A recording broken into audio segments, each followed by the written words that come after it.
Como negociar sem nunca perder? Bem, esse é um tópico que não vamos abordar, pela simples razão que não existe nenhuma maneira de negociar sem perder algumas vezes. No entanto, nesta lição você vai aprender como manter as perdas o mais baixo possível enquanto busca lucros maiores, quanto arriscar em um investimento e quando realizar lucro, técnicas de gestão criteriosa de capital. Você vai entender por que a distribuição dos investimentos em ativos diversificados protegerá você contra as perdas rápidas. Venha aprender as técnicas utilizadas pelos melhores negociadores do mundo. Cada tipo de investimento inclui os elementos de oportunidade e risco. Oportunidade é o lucro do seu investimento e risco é a perda de parte ou de todo o seu investimento. Existem dois tipos de investimentos. Investimento passivo. Em investimentos deste tipo, a oportunidade é maior que o risco, mas os retornos geralmente serão baixos em relação ao investimento. Investimento agressivo. Em investimentos deste tipo, a oportunidade é menor que o risco, mas os retornos geralmente serão altos em relação ao investimento. Outra forma importante de reduzir o risco é distribuir seus investimentos em um amplo leque de negociações. A gestão adequada e racional de suas finanças, incluindo a distribuição de seus investimentos, fará a diferença entre um investimento bem-sucedido, que pode ser administrado ao longo do tempo, e um investimento deficiente, que cancelará seu portfólio de investimentos num piscar de olhos. A gestão adequada de capital preservará seu capital ao longo do tempo, permitindo que você negocie com mais calma e minimizará consideravelmente quaisquer danos que você sofrer nas ocasiões de perda, que são parte inseparável de uma negociação. Como eu disse, perdas são uma parte inseparável das negociações. No entanto, as perdas podem certamente ser minimizadas. A gestão de capital adequada põe ênfase em manter suas perdas baixas e seu potencial de lucro alto. Nessa situação, você pode perder a maioria de suas negociações e, mesmo assim, ainda realizar um lucro global. Aqui temos um exemplo de negociador que perde 70% de suas negociações e tem um lucro de apenas 30%, mas ainda assim consegue realizar um lucro global. Digamos que este negociador fechou 3 em cada 10 negócios com um lucro de $2.000 por negócio, o que significa que seu lucro total foi de $6.000. Se o negociador coloca uma ordem stop de $200 em cada negócio e perde em 7 transações, o total de suas perdas somam $200 vezes 7, que é igual a $1.400. Deduza $1.400 de $6.000 e você ainda fica com um lucro de $4.600. E assim, apesar deste negociador ter perdido a maior parte de suas negociações, ele ainda saiu com um lucro. A gestão de capital adequada é a chave para o sucesso no mundo da negociação. Isso significa manter baixas as perdas e elevar os lucros. Então, como você gerencia seu capital corretamente? Explicarei isso em breve. Estatísticas mostraram que o máximo de perda que um negociador experiente pode permitir-se em uma negociação individual, sem prejudicar seu potencial de lucro, é de 5% do capital total. O investidor que arrisca, digamos, 25% de seu portfólio de investimentos em um único negócio está praticamente garantindo a perda de todo o seu portfólio de investimentos depois de uma curta série de negociações malogrados. Séries de negócios malogrados é algo que acontece de tempos em tempos, até mesmo com os negociadores mais experientes. Este erro resulta de tentativa de ganhar uma grande quantia em um curto período de tempo.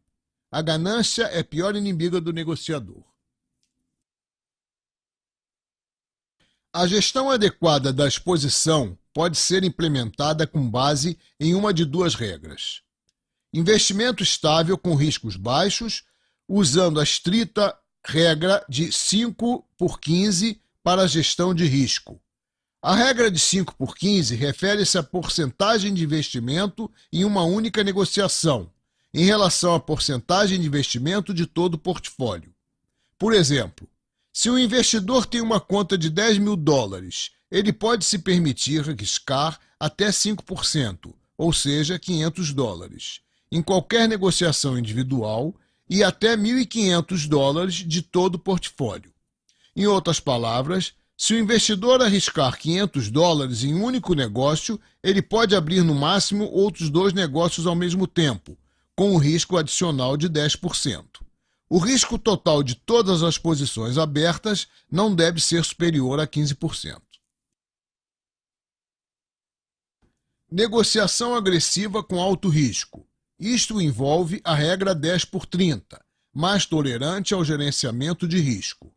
A regra mais tolerante permite que o negociador arrisque até 10% em cada negociação, com um máximo de 30% de todo o portfólio. Esta regra se destina àqueles negociadores que preferem negociações agressivas ou negociadores com pequenas contas, a fim de proporcionar-lhes um certo espaço de manobra. Por exemplo, se o investidor tiver uma conta de $10.000, ele pode arriscar no máximo $1.000 em qualquer negociação individual e até $3.000 de todo o seu portfólio.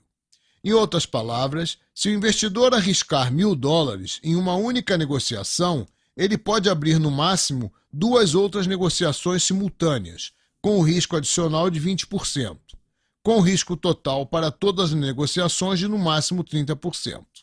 Em geral, a regra tolerante é considerada como o mais alto nível recomendado para a gestão de risco. É melhor tentar reduzir gradualmente a exposição total a um nível mais rigoroso da regra 5/15. O processo de gestão de exposição conduz diretamente ao próximo estágio da gestão de alocação. As regras de gestão de exposição efetivamente ditam ao investidor o tamanho das negociações que ele pode abrir. Por exemplo, um investidor passivo com uma conta de $10.000, que administra seu portfólio de acordo com a regra 5/15, pode arriscar até 5%, o que significa que ele não perderá mais de $500 por negociação. Se, por exemplo, ele colocar uma ordem stop de 100 pips a partir do ponto de entrada, um investidor pode abrir um negócio de até $50.000. Da mesma forma, um investidor agressivo que usa a regra tolerante de 10/30 será capaz de arriscar até 10%, ou seja, $1.000 por negócio, e, portanto, será capaz de abrir um negócio de até $100.000. Estabelecer os níveis de risco no seu portfólio é um dos princípios básicos da gestão de investimentos. A longo prazo, qualquer investimento em um ativo envolve risco. O uso de um comando de ordem stop é absolutamente necessário para administrar adequadamente seu capital. A vantagem do comando de ordem stop é que ele é acionado automaticamente e não depende da capacidade psicológica do investidor para abandonar intencionalmente um negócio malogrado. A ordem stop atua decisivamente pelos investidores que, de outra forma, tendem a depositar suas esperanças em um negócio condenado. Portanto, a combinação do uso da análise técnica para determinar o local apropriado para a ordem stop e as regras da boa gestão financeira são fatores que determinam o tamanho apropriado da negociação, neutralizando assim a influência psicológica na determinação do tamanho dos negócios. A maneira mais eficaz de administrar o comando de ordem stop é continuar arrastando-o na direção da tendência, imediatamente depois da progressão de tendência ter sido identificada. O comando de ordem stop deve ser arrastado para novos pontos na posição aberta. Na primeira fase, experimente mover a ordem stop para o ponto de equilíbrio. Deste ponto em diante, um negócio já não pode perder. Neste ponto, você pode abrir um outro negócio, visto que a alocação de risco se alargou. Na segunda fase, experimente mover a ordem stop para um ponto de lucro, garantindo dessa forma que o negócio resultará em lucro.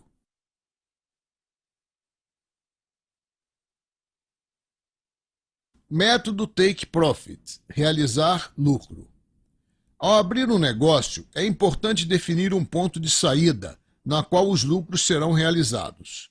Isso também pode ser executado automaticamente. Na maioria das vezes, os lucros realizados no ponto de saída serão de 2 a 3 vezes o montante que está sendo arriscado. Nesta lição, abordamos os princípios da gestão de capital e como ela ajuda na negociação. Aprendemos como gerenciar corretamente nosso capital, mantendo nossas perdas baixas e nosso potencial de lucro alto. Aprendemos as duas principais regras da gestão de capital, 5x15 e 10x30. Aprendemos sobre níveis de risco e maneiras de trabalhar com eles. Se o material que abordamos aqui não o tiver suficientemente claro, eu recomendo que você retome a lição.